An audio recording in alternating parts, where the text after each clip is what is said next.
Salut, je reviens encore avec le cancer de ma mère. Surtout, connectez-vous, likez et partagez la vidéo. Et je dis encore que le but de cette vidéo, c'est pour sensibiliser les familles qui ont un membre atteint d'une maladie incurable. Alors, qu'est-ce qui s'est réellement passé pour qu'après mon mariage, maman rechute encore, ce qui conduit à sa mort? En effet, 3 mois après mon mariage, maman se sentait bien jusqu'à ce qu'elle apprenne, autant pour moi, la nouvelle de la mort de son frère cadet. En fait, maman a perdu son frère, qui était le dernier dans leur famille si jeune. Ce qui l'a affecté, maman a pu assister à son deuil, mais dès qu'elle est rentrée du deuil, elle a été affectée jusqu'à sa mort. Lorsqu'elle tombe malade après l'enterrement de son frère, elle retourne dans l'hôpital pour continuer avec ses chimios.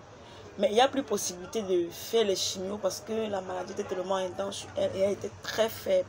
Et les médecins disaient, vu la manière dont elle est faible, on ne peut vraiment plus faire de chimios. Mais je bénis le Seigneur parce que ces derniers instants, c'est-à-dire de août jusqu'en novembre qu'elle décède, elle fait presque 1 mois de maladie. Mais ce que j'aimerais relever ici, c'est le moment où ma mère m'appelle pour me prévenir du fait qu'elle va mourir. J'aimerais parler, est-ce qu'une fille a vécu cette situation? Est-ce qu'un enfant a vécu cette situation? Une situation où tu as un parent ou un proche qui t'aime tellement ou que tu aimes tellement, qui va mourir et te prévient de sa mort. Qu'est-ce qui se passe? Comment tu te sens en effet? C'était le 23 octobre 2021 où maman m'a appelé aux environs de 16 h et elle me dit, s'il te plaît, écoute-moi très bien, je vais te dire quelque chose. Je dis que mais maman, qu'est-ce qu'il y a? Elle me dit, où elle est, elle sent qu'elle va bientôt mourir. Waouh! Je me suis mise à pleurer. J'ai dit, mais maman, qu'est-ce que tu me dis? Je n'ai pas assez grandi pour écouter des trucs comme ça. Comment peux-tu me dire que tu sens que tu vas bientôt mourir? Et je me suis alarmée et elle me dit, calme-toi et écoute d'abord ce que je vais te dire. Parce que du moment où je suis en train de parler, mon cœur peut lâcher. Waouh! C'est là que maman a commencé à me dire, vraiment, elle souffre beaucoup et elle veut aller se reposer. Et s'il arrivait que le Seigneur la prenne, il faudrait que par derrière, je fais ci, je fais ça, je fais ci. Oui, maman l'a dit ainsi. Maintenant, qu'est-ce qui va se passer durant cette chose-là? Parce que maman me parle le 23 novembre et meurt le 22 novembre. Donc on peut dire aussi le 23 novembre. Donc lorsqu'elle me parle, elle meurt 1 mois net avant ce fameux jour.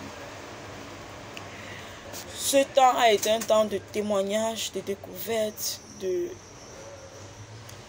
je veux dire, c'était tout un traumatisme pour moi. Je n'étais plus devenue la même. Je pouvais me coucher, quand je me couche, j'ai toujours l'impression que le matin à mon réveil, on va m'annoncer que maman est décédée. Et j'arrive souvent à m'imaginer que, mais qu'est-ce que ça fait? Ceux qui ont encore leurs parents, c'est bien, mais ceux qui n'ont plus les parents, qu'est-ce qui s'est passé? Comment on fait lorsqu'on n'a plus sa mère? Comment on fait lorsqu'on n'a plus son père?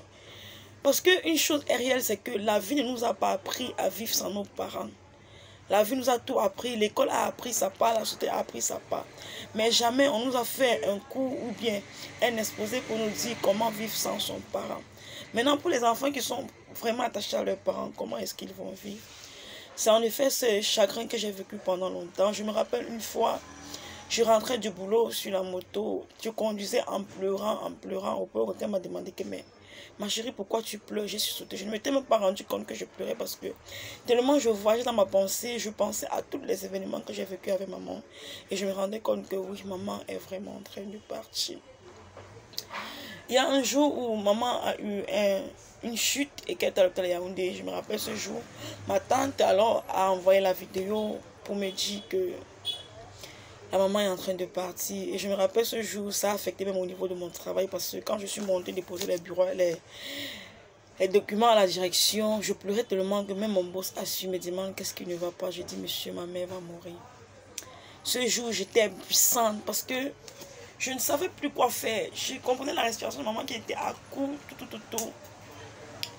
Et voilà que le samedi matin, parce que c'était un vendredi que ma tante m'appelait, le samedi, ma tante me dit, à l'état de maman, si je vais la renvoyer sur Douala et vous aussi, vous allez voir son état.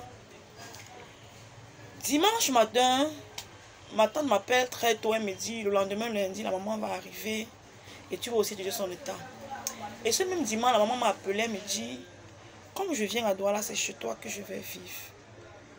Je n'ai pas compris au départ, mais j'étais toute excitée parce que je me disais, si maman est proche de moi, je peux faire l'impossible pour qu'elle puisse guérir. L'arrivée de maman était tragique. L'arrivée de maman était très triste. Mais aussi, l'arrivée de maman a donné une expérience dans la foi, dans la marche avec le Seigneur. Parce que une chose est sûre, avec Christ, les épreuves vont toujours nous atteindre. Mais la grâce que nous avons, c'est que Dieu sera là pour nous relever et nous fortifier. Merci encore. C'était une partie de le cancer de ma mère.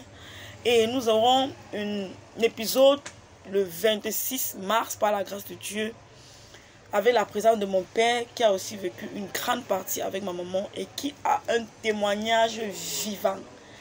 Ciao les bien-aimés et ceux qui ont les familles atteintes, n'hésitez pas. Quelqu'un m'a demandé, tu fais comment pour parler de la douleur mort de ta mère? Oui, je le parle, ça fait encore mal, mais je sais une chose, je sais un Dieu qui est plus grand que la douleur. Alors, si tu es confronté à cela, je ne peux que te dire d'être forte ou fort et aussi de recommander ton sort à l'Éternel parce qu'il n'y a que Dieu qui fortifie. Il y a des situations que lorsque ça arrive, la sagesse de l'homme même n'a pas de pouvoir, la sagesse de l'homme n'a aucun pouvoir et on se rend compte que ce n'est que Dieu qui sait pourquoi certaines choses arrivent.